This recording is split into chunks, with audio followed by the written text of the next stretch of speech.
Good afternoon, welcome to NMS. This afternoon we're going to discuss, are there any health benefits to pink Himalayan salt? Now a lot of people discuss pink Himalayan salt and suggest that there are actually health benefits to it over normal sea salt. Okay, I'm going to discuss it with you. I've gone and done some research on the internet and let's see what it says. Okay, so what is the same and what is different between pink Himalayan salt and sea salt? Well, both are primarily sodium chloride. That's the reason why we use it. Okay. Generally, salt is obviously used on foods for basically to add flavour to it, and also salt is an electrolyte, so really important in the diet. It's one of the most prolific electrolytes in the body. Now, pink Himalayan salt contains up to 84 trace minerals, including calcium, potassium, magnesium, iron, strontium, and molybdenum. But these trace minerals only make up about 1 to 2% of its composition. For comparison, sea salt also contains a lot of trace minerals, but the amount of type vary widely depending on where you actually get that sea salt from. Okay, so it's important that we sort of realise that both of them have some sort of trace minerals in them. Okay, now a lot of people use the argument that, well, Himalayan salt is mined from ancient deposits formed long before modern pollution, which makes it less prone to contaminants such as microplastics. Sea salt has been found to contain microplastics and the occasional heavy metal or fungal contamination. Now let's be honest here, if there's 84 trace minerals in Himalayan salt, a lot of it's going to be heavy metals, okay? Because heavy metals are minerals, okay?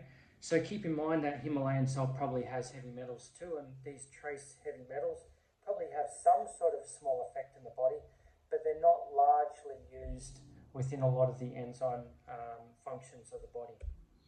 So, does pink Himalayan salt provide health benefits? Okay, there's extra minerals, okay, we know that. The amounts are way too low to matter. The trace minerals such as calcium, potassium, magnesium, and iron are in such extremely low quantities that really you're going to get a lot more of these if you're eating sources of these minerals in different foods. Like, for example, potassium is very high in meat, very high in vegetables. Calcium, high in meat products, also high in dairy products. Magnesium, very high in foods like nuts and so forth. Iron, okay, high in your meat products, okay. And there's very little in, obviously, pink Himalayan salt. Now, one analysis actually showed that you would need to eat roughly 1.7 kilograms of pink Himalayan salt per day just to meet your daily potassium needs. That would be a ridiculous amount of salt. Obviously, salt, really you only need about probably 2 to 3 grams of salt per day, or 2 to 3,000 milligrams. And potassium, as I said, is already high in meats, and magnesium and calcium is also very high in a lot of different vegetables. So do you really need to be taking pink Himalayan salt for these things? Probably not. Common health claims: improved pH balance, anti-aging, blood sugar regulation, libido enhancement, better sleep, but generally none of these actually lack any actual evidence, okay? So there's no scientific evidence that by having pink Himalayan salt you're going to have any of these anti-aging effects or blood sugar regulation. There is the fact that you need sodium in order to go and absorb your glucose, okay?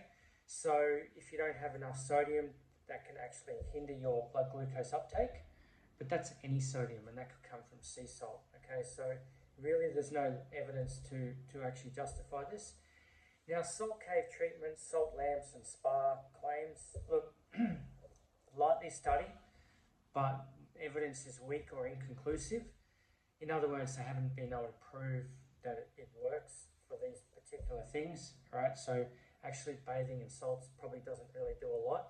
There is such a thing as magnesium bars, and they're supposed to reduce cramping and reduce, muscle tension, but that's because they are very high in magnesium.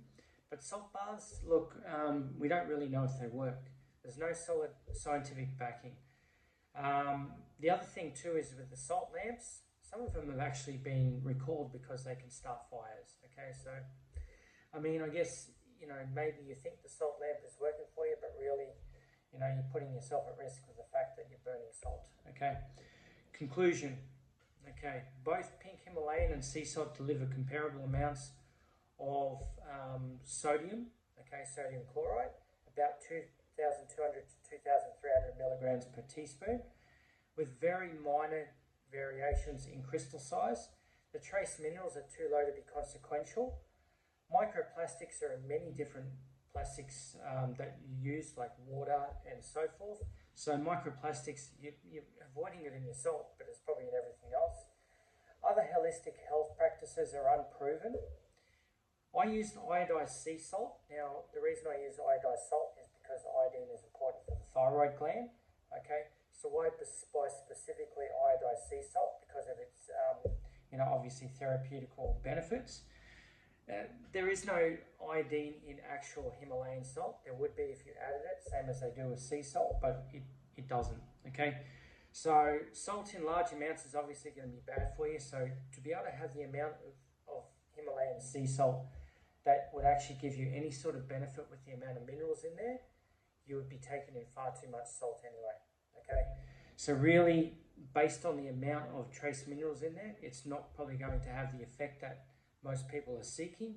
And you're just as well off buying the cheapest sea salt because it does have other minerals in it as well.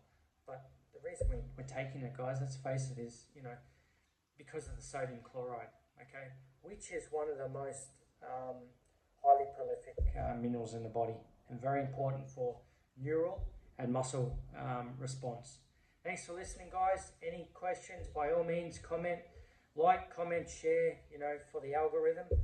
I'm going to be doing a lot more videos talking about a lot of different sort of alternate health practices as well as a lot of different diets. So keep an eye out for those.